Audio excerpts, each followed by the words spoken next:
The National Football League Players Association has made a very important decision more than 2 weeks after the abrupt resignation of Executive Director Lloyd Howell.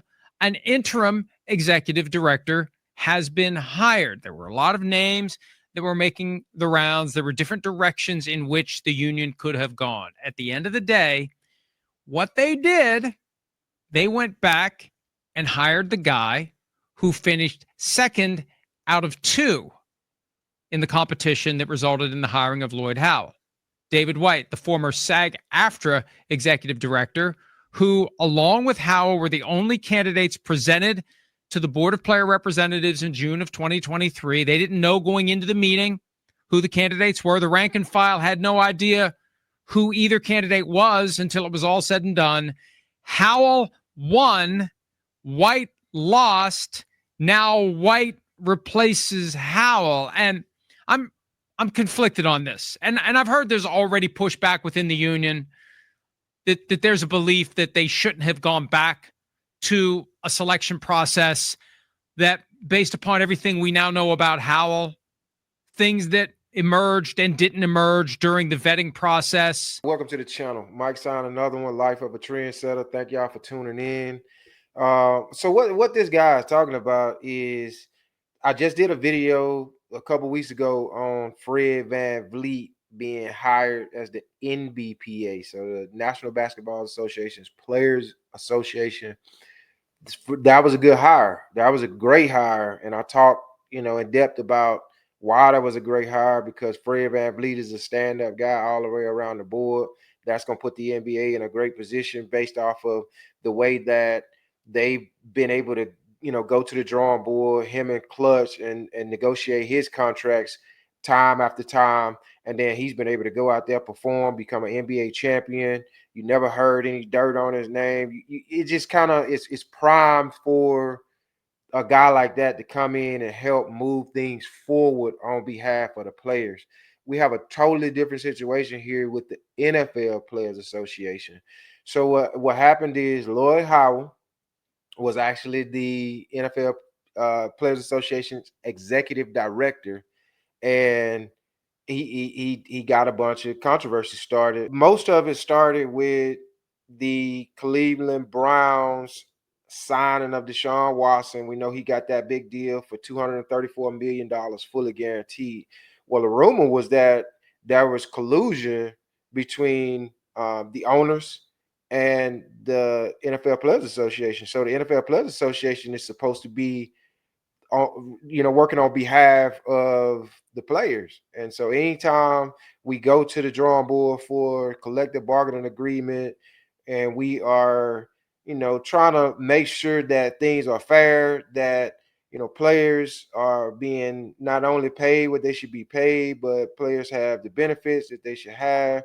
And the owners just don't get too big of a pool in a tug of war battle, if we should call it. So we already know that things have happened over the years. We've had TV revenue come in, and we've had to negotiate the parameters around that, around what percentage of the revenue are players going to get from these huge TV deals and all of the streaming that's going on, and games being moved over to Peacock and being moved to Amazon Prime and those type of things.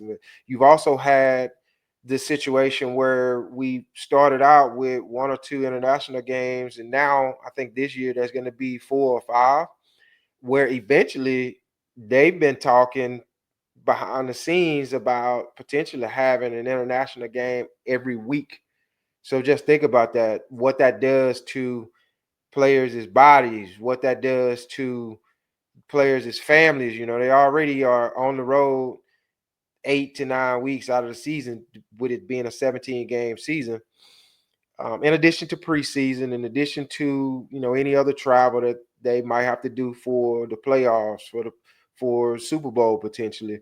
But now we're talking about these type of things need to be fairly negotiated.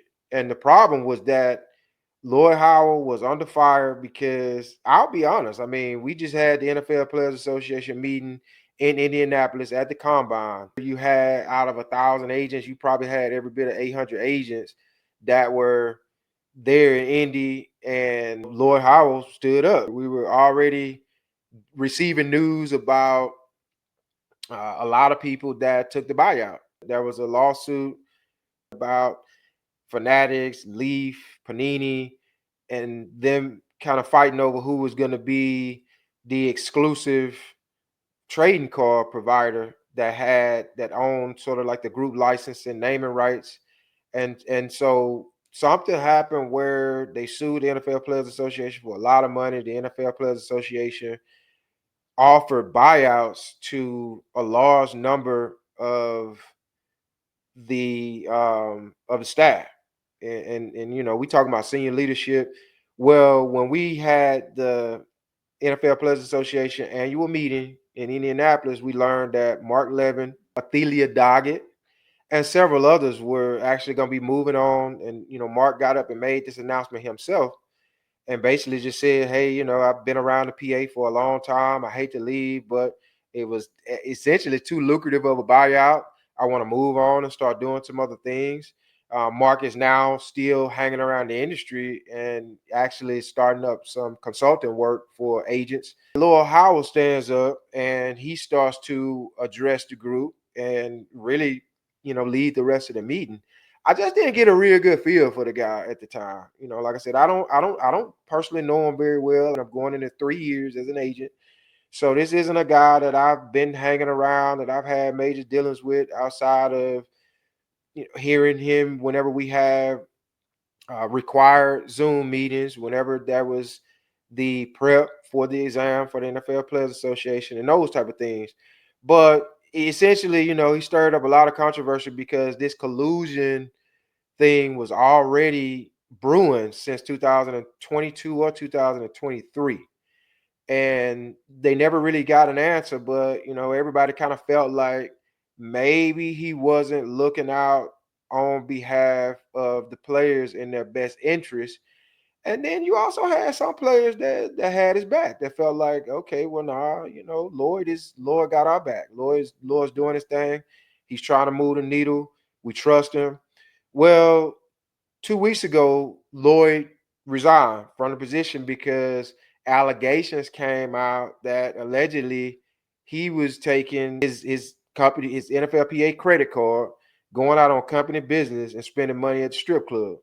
So they said that I think on two separate occasions, he either spent a total of $2,500 or $25 each time. Now, Lord, we all know that just ain't gonna work. That is not gonna work. You can't be going out and fumbling the bag like that. So Lloyd had some outside interest in a private equity group, allegedly, that was planning on buying a team. So that was already red flag number one. But you going out, first of all, how old is this guy?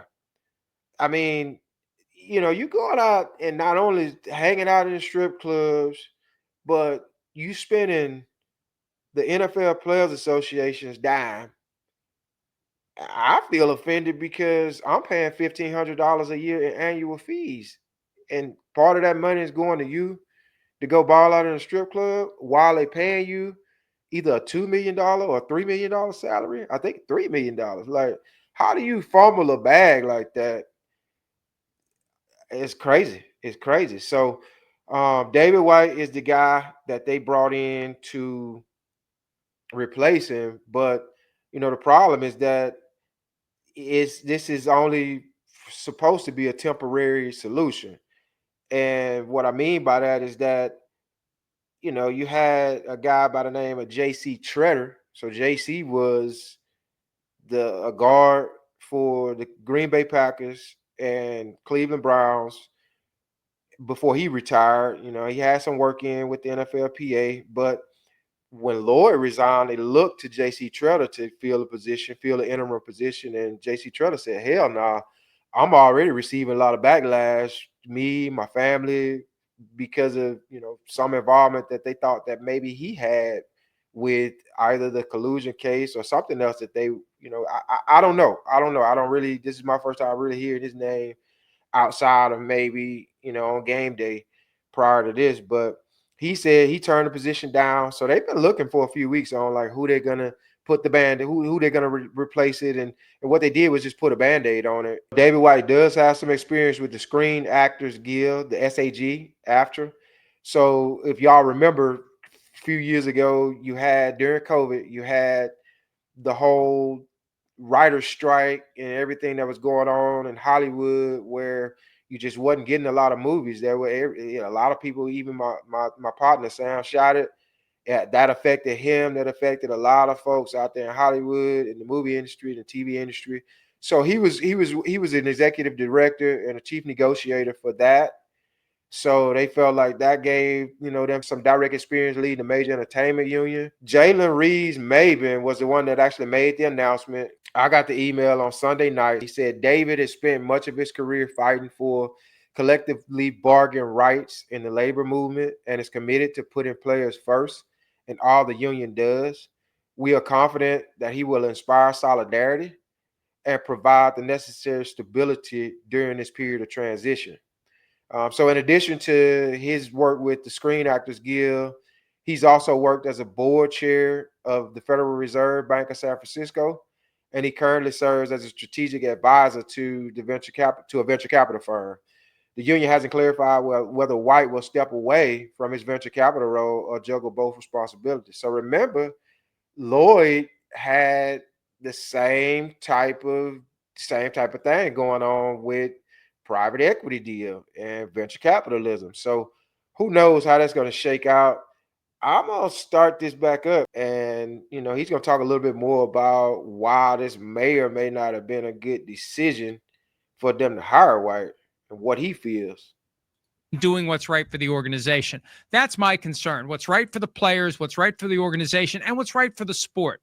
Because I firmly believe there needs to be balance between labor and management. If it gets too far out of whack, it sets the stage for chaos, possibly in the form of a strike. We assume the players are never going to strike. Well, at some point, the owners will push the players so far that they'll have no choice but to strike. And let me pause it right there, because I don't remember if I told y'all earlier in the video, there was a collusion, like conspiracy looming over Lloyd Howell's head and the owners. Essentially, when Deshaun Watson signed that $234 million contract, what they're alleging is that the owners, either collectively, all of them got together, or several owners got together and said, we're not giving out any more fully guaranteed contracts of this sort. In hindsight, with what's happened with Deshaun Watson, I think we all can agree. And from an owner's perspective, that probably wasn't the guy. If we look at hindsight, if we look at production, we look at everything that happened with the massage scandal and everything, I still think he's a great guy. But from a return on investment standpoint, that probably was one of the worst returns on investment from that you could have saw in terms of giving somebody $234 million fully guaranteed. So, what they said was, hey, we can't do that no more. We cannot do that anymore. And so you saw guys like Joe Burrow, Lamar Jackson, Justin Herbert really have to stretch things out when it came to trying to lock in their contract extensions back in 2022. And so they eventually got the deals done, but none of those guys got fully guaranteed contracts, not anything close to it. And that's what they're saying, is that Lloyd had something to do with the owners actually conspiring against this, when in actuality, he should have been working more so on behalf of the players, being the executive director. And I'm concerned if White ends up being the permanent executive director, and I've got a feeling he's not taking this job as a 6-month thing, a 9-month thing, until they find somebody else to run it. He's probably going to be interested in taking over, unless he comes in and he looks around and he says, screw this, I don't want to run this. This place is too messed up. But if he does have designs on running it, is he truly the best person to stare down the owners? It's 5 years away, the next CBA conversation. The league is going to want 18 games. The league is going to want 16 international games per year. The league is going to want, I firmly believe, based upon things Roger Goodell has said, unprompted, he said them back in May, I think the league is going to want to reduce the percentage of total revenue that goes to the players. And there are other issues that need to be addressed. What's going to happen with this collusion grievance? For example, business is happening on a daily basis. The new leader needs to get up to speed quickly, and the new leader is going to be dragged down by questions about the fact that he finished second to Lloyd Howell. And there's other stuff too. There's other. So it seems like, you know, this is something that we definitely gonna have to keep an eye on for sure, because as I mentioned earlier, this seems like a band-aid situation where David White is coming in. They wanted to get somebody that they somewhat had a fresh start, somebody that wasn't currently on the board, that was just going to kind of step up. And we're dealing with the same issues that we dealt with, you know, Lloyd resigning and all of that stuff hovering over our head. But at the same time, this guy, David White, was actually in the running and finished second behind the guy that we getting rid of. So tell me what you guys think. Leave some comments. Let's get some engagement on this video in terms of if y'all think this was a good hire or not. And if you think that they should have went another route, if you don't think that it's a good hire. Once again, like we always talk about, we really need your help in making sure that we grow the channel. Really appreciate it if y'all hit that like button, hit the subscribe button so we can get more followers, and make sure that you get all the content as soon as we drop. Make sure you get all the notifications. Rocking with y'all. Appreciate y'all rocking with me. That's going to be it for this time. Until next time. Peace.